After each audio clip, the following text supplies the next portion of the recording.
என் பெயர் முருகவேல். காலை 11 மணிக்கு ஒரு பிரபலமான நிறுவனத்தில் நேர்காணலுக்கு அழைத்து இருந்தார்கள். நிறுவனத்தின் பாதுகாப்பு அதிகாரியிடம் விவரத்தை கூறிவிட்டு ஹாலில் அமர்ந்து நேர்காணல் அழைப்புக்கு காத்திருந்தேன். சற்று நேரத்தில் முருகவேல் என்று அழைப்பு வந்தது. உள்ளே சென்றவுடன் சில கேள்விகள் கேட்டுவிட்டு, உங்கள் பயோடேட்டாவில் வயது 40 என்று இருக்கே, நிஜமா? ஆமாம் சார், உண்மைதான். அப்படியா? எங்கள் நிறுவனத்தில் இளைஞர்களைத்தான் வேலைக்கு எடுக்கின்றோம். உங்கள் வயது 40 என்று சொல்றீங்க, கொஞ்சம் யோசனை செய்ய வேண்டியிருக்கும் முருகவேல் என்றார்கள். பரவாயில்ல சார், நான் வேலை செய்ய தயாரா இருக்கிறேன் என்று கூறினேன். மேலும் இதற்கு முன் வேலை செய்த நிறுவனம் நஷ்டத்தில் இயங்கியதால் திடீரென்று மூடிவிட்டார்கள். அதனால்தான் வேறு வேலை தேடும் சூழ்நிலை உருவாகிவிட்டது சார்.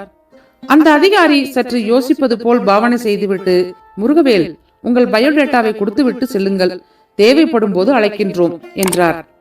மிக்க நன்றி சார் என்று கூறிவிட்டு வெளியே வந்தேன். இங்கும் வேலை இல்லை. மனம் கனத்தது, கூடவே தலையும் வலித்தது.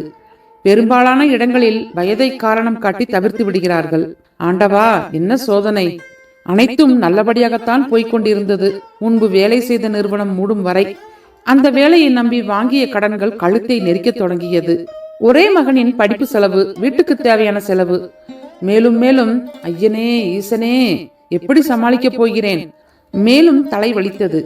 பேருந்துக்கு வைத்திருக்கும் காசில் காபி சாப்பிட்டுட்டு நடந்து வீட்டுக்கு செல்லலாம் என்று முடிவு செய்து காபி சாப்பிட்டு நடக்க துவங்கினேன். ஆழ்ந்த சிந்தனையில் நடந்து செல்லும் போது ரோட்டின் ஓரத்தில் ஒரு தோல்பை அனாதையாக கிடந்தது.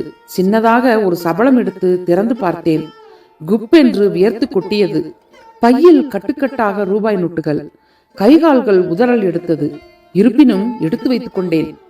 மனம் பலவிதமாக என்னுள் பேசியது. ஒரு பக்கம் எச்சரிக்கை செய்தது.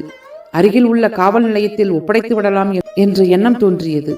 ஆனாலும் கட்ட வேண்டிய கடன்களும் குடும்ப செலவுகளும் கண்முன்னே நின்று பயமுறுத்தியது. வீடு வந்து சேரும் வரை மனச்சத்தங்கள் ஏராளம்.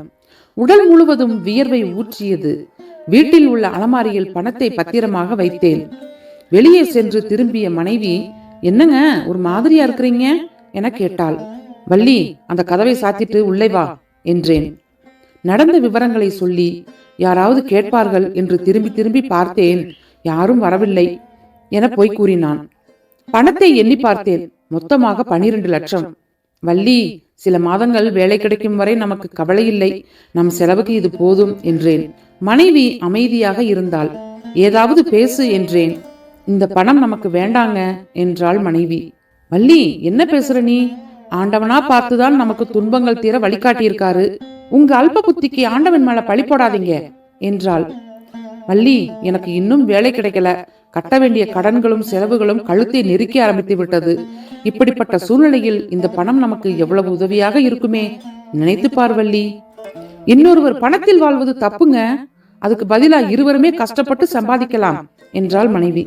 அப்போ வீட்டு செலவுக்கு என்னதான் நான் செய்வேன் என்று கோபமாக குரலை உயர்த்த, ஆண்டவன் சோதிப்பாருங்க, ஆனா கைவிட மாட்டார் என்று கூறி டக்கென்று கழுத்தில் இருந்த தாலியை கழற்றி, இதை விற்றுவிடுங்கள், எனக்கு மஞ்சள் கயிறு போதும் என்றாள்.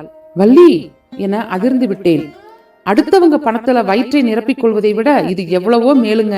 இந்த பணம் யாருக்கு சொந்தமோ அவர்களிடம் கொடுத்து விட்டுதான் நீங்கள் வீட்டில் நுழைய வேண்டும் என்று ஓடி கதவை சாத்தி கொண்டு அழ ஆரம்பித்தாள். மனைவியின் தாலி கையில் கனத்தது. பணப்பையில் ஆராய்ந்து பார்த்தேன். முகவரி இருந்தது. அந்த பங்களாவுக்குள் நான் நுழைந்த போது கோவிலில் நுழைந்த உணர்வு. மெல்லிய ஓசையில் சிவனை பற்றிய பாடல்கள். அழைப்பு மணியை அடித்தேன். நெற்றி நிறைய விபூதியுடன் ஒரு பெரியவர் வந்து பார்த்தார்.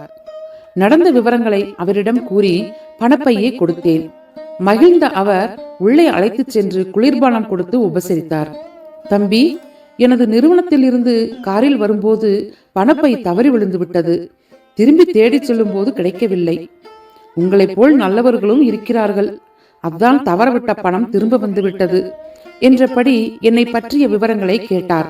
என்னுடைய சூழ்நிலை பற்றிய விவரங்களை கூறினேன். அப்படியே யோசித்து, தம்பி கொஞ்சம் இருங்கள், இதோ ஒரு போன் செய்துவிட்டு வருகிறேன் என்று உள்ளே சென்றார். திரும்பி வந்தவர், தம்பி, என்னோட நிறுவனத்தில் வேலை செய்ய உங்களுக்கு விருப்பமா? அடுத்த வாரம் எங்கள் மேலாளர் ஓய்வு பெறுகிறார். அவரோட இடத்தில் யாரை நியமிப்பது என நினைத்துக் கொண்டிருந்தேன். நீங்கள் ஏன் அந்த வேலையில் சேரக்கூடாது? நீங்கள் நாளைக்கு சேர்ந்து நிறுவனத்தில் ட்ரைனிங் எடுங்கள். வேலைக்கான உத்தரவு கடிதம் இன்னும் கொஞ்ச நேரத்தில் வந்துவிடும். வேறு யாராவது உங்களுடைய சூழ்நிலையில் இருந்திருந்தால் இந்த 12 லட்சம் பணம் திரும்ப வந்திருக்காது. இந்த வேலை உங்கள் நேர்மைக்கும் ஒழுக்கத்திற்கும் நான் கொடுக்கும் பரிசு என்றார். நமச்சிவாயா! என் கண்களில் கண்ணீர், கண்ணீரில் 1000 நன்றிகள். என் மனைவி வள்ளிக்கு. அறத்தாற்றின் இல்வாழ்க்கை ஆற்றின் புறத்தாற்றில் போய் பெறுவையவன். குரல். மனைவியோடு கூடிய வாழ்க்கையை அதற்குரிய இயல்புகளோடு அறவழிகளில் நடத்தினால் இல்லத்திற்கு மாறான பிற வழிகளில் போய் பெறும் பயன்தான் என்ன?